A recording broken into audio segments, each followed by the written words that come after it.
नमस्ते, मैं doctor Parveen homeopathic consultant YouTube channel पर आपका बहुत-बहुत स्वागत करती हूँ और उम्मीद करती हूँ कि आप सभी बहुत ही अच्छे होंगे।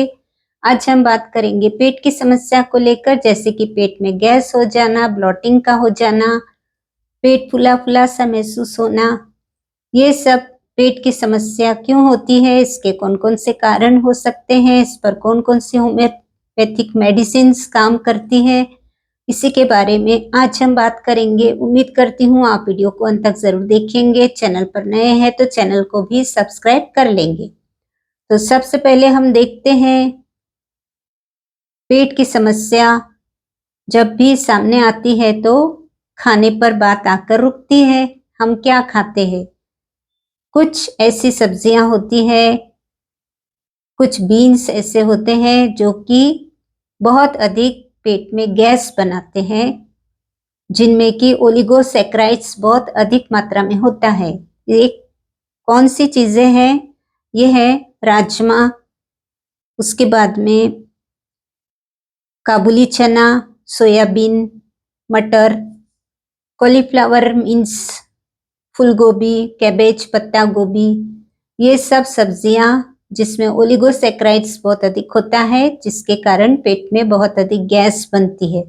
तो जब भी आपको पेट में गैस होती है तो डॉक्टर पत्ता गोभी, फूल गोभी खाने के लिए मना करते हैं। दूसरा कारण पेट में गैस हो जाने का, पेट फूलने का कारण होता है फूड एलर्जीज। जिन चीज़ों से, जिन फूड से हमको एलर्जी होती है, जो सूट नहीं करती, उसके कारण भी पेट में गैस हो जाती है, या तो डायरिया हो जाता है या फिर पेट फूला-फूला सा हो जाता है। तो वो कौन सी ऐसे फूड है? तो सबसे पहले आता है मिल्क एंड मिल्क प्रोडक्ट्स। कुछ लोगों को मिल्क बिल्कुल भी सूट नहीं करता, जिन्हें कहा जाता है कि लैक्टोज इंटॉलरेंस है।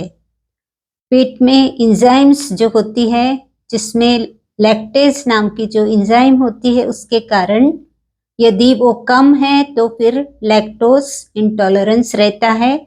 जब भी मिल्क और मिल्क प्रोडक्ट्स व्यक्ति लेता है तो उसे या तो डायरिया हो जाता है या पेट एकदम से फूल जाता है। तो ये हो गया मिल्क एंड मिल्क प्रोडक्ट की एलर्जी। दूसरा कारण हो सकता है फूड एलर्जी में बहुत से लोगों को व्हीट की एलर्जी होती है, व्हीट एलर्जी। और तीसरा एलर्जी में आता है फ्रुक्टोज एलर्जी। फ्रुक्टोज में कुछ फ्रूट्स ऐसे होते हैं जिनमें फ्रुक्टोज होता है, तो उसमें भी गैस बहुत अधिक बनती है, तो ऐसे फ्रूट्स भी अवॉइड करना है। उसके बाद में चौथा कारण, ये दो कारण हो गए हैं। पहला ओलिगोसैकेराइड्स जिसमें होता है उसको अवॉइड करना है, दूसरा फूड एलर्जीज होती है वो चीज़ों को अवॉइड करना है, तीसरा दिखाई देता है आईबीएस में। व्यक्ति को यदि आईबीएस की प्रॉब्लम है, मीन्स उसमें इंटेस्टाइन्स बहुत सेंसिटिव हो जाती है, और इंटेस्टाइन सेंसिटिव होने की वजह से खाना बिल्कुल भी हजम नहीं होता, बार बार डायरिया होने लगता है, पेट में गैस हो जाती है, पेट फूला फूला सा हमेशा रहता है। तो ये आईबीएस का कारण, आईबीएस के कारण भी ये ब्लोटिंग की प्रॉब्लम हो सकती है। उसके बाद में चौथा कारण आता है कॉन्स्टिपेशन। कॉन्स्टिपेशन तो एक मेन रीजन है पेट में गैस हो जाने का, क्योंकि पेट साफ नहीं होता है तो पेट में गैस होती है, पेट भारी भारी सा हो जाता है, और पेट भारी भारी सा हो जाता है और फिर पेट फूला फूला सा रहता है। तो कॉन्स्टिपेशन भी ये एक कारण हो सकता है। उसके बाद में पेट में गैस हो जाने का कारण होता है इन्फेक्शन।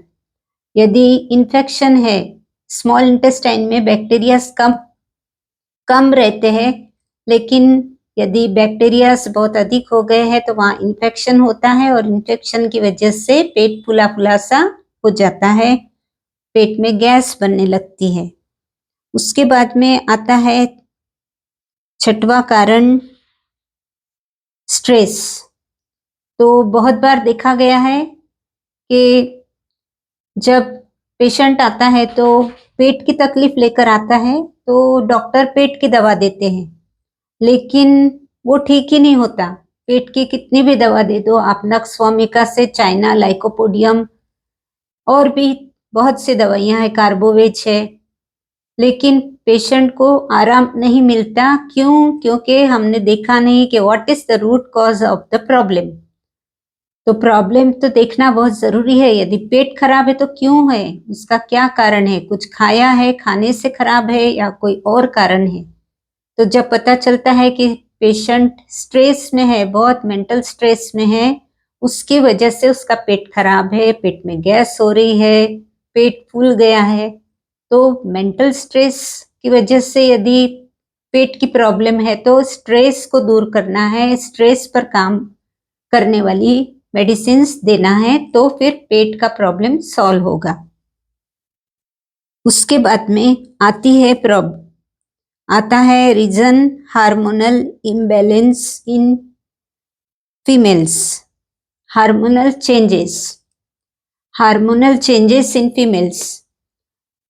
तो फीमेल्स में यंग एज से लेकर मेनोपॉज, जब 50 इयर्स की हो जाती है महिला, तब तक बहुत सारे चेंजेस आते हैं उसके लाइफ में, उसके बॉडी में, उसके डाइजेस्टिव सिस्टम में। तो हार्मोनल चेंजेस होने की वजह से पेट में गैस हो जाती है, पेट फुला फुला सा होने लगता है।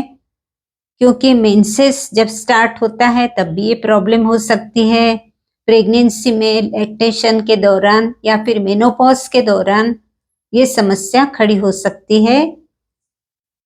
जब महिला प्रेग्नेंट होती है या फिर मेनोपॉज कंडीशन में होती है या फिर यंग एज में मेंसेस जब स्टार्ट होते हैं, तब वो कंप्लेंट कर सकती है कि पेट में गैस बहुत बनती है, पेट फुला फुला सा रहता है। इसके बाद में लास्ट रीजन हो सकता है सेडेंटरी लाइफस्टाइल। ये सबसे मेन रीजन है।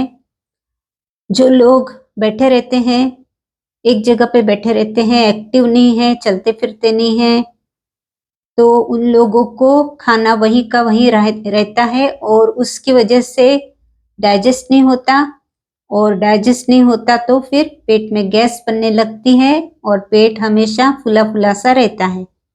तो डाइजेस्टिव सिस्टम को स्ट्रॉन्ग रखने के लिए एक्टिव रहना जरूरी है, चलना फिरना जरूरी है, तो उसकी वजह से डाइजेस्टिव सिस्टम भी ठीक रहता है।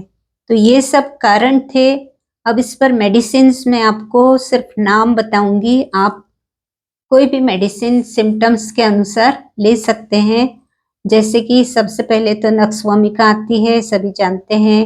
फिर कार्बोवेज बहुत अच्छी है ब्लोटिंग के लिए। फिर लाइकोपोडियम, यदि लोअर पार्ट में बहुत गैस बनी हुई है और बहुत उसको भूख नहीं लग रही है, पेट फूला फुला सा है, थोड़ा सा खाने के बाद में ही पेट भर जाता है, तो ऐसी सिचुएशन में लाइकोपोडियम भी बहुत अच्छा काम करती है। चाइना में यदि पेट गुब्बारे की तरह फूल गया है, बहुत फुला फुला सा रहता है, बहुत टाइटनेस रहता, अनकंफर्टेबल लगता है, तो चाइना भी दे सकते हैं। एसाफोइटिडा में भी पूरे पेट में गैस हो जाती है, गैस पास नहीं होती है, तो बहुत परेशानी होती है।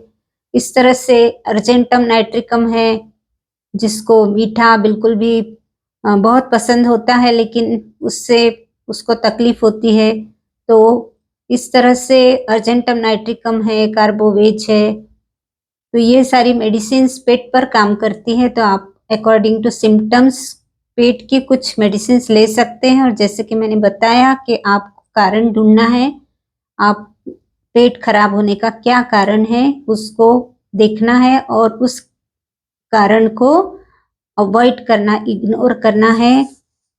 उसके बाद में ही हम ठीक हो सकते हैं। जो भी कारण है उसको अवॉइड करना है। जैसे कि आपको कोई एलर्जी है, कोई फूड एलर्जी है, तो उसको आप बंद करो। कुछ सब्जियों को आप टेम्पररीली बंद कर दो, या फिर कोई इन्फेक्शन है तो मेडिसिन लो, या स्ट्रेस है तो स्ट्रेस के लिए कोई आप मैनेजमेंट कर सकते हैं। तो इस तरह से ये प्रॉब्लम सॉल्व होती है। तो पेट की समस्या ये बहुत ही कॉमन प्रॉब्लम है, इसकी जानकारी देना ज़रूरी था। तो उम्मीद करती हूँ कि आपको ये जानकारी अच्छी लगेगी, तो वीडियो को बहुत अधिक शेयर कीजिए, लाइक कीजिए और चैनल को भी सब्सक्राइब कर लीजिए। तो मिलते हैं फिर अगले वीडियो के साथ में, तब तक के लिए take care, bye, thank you.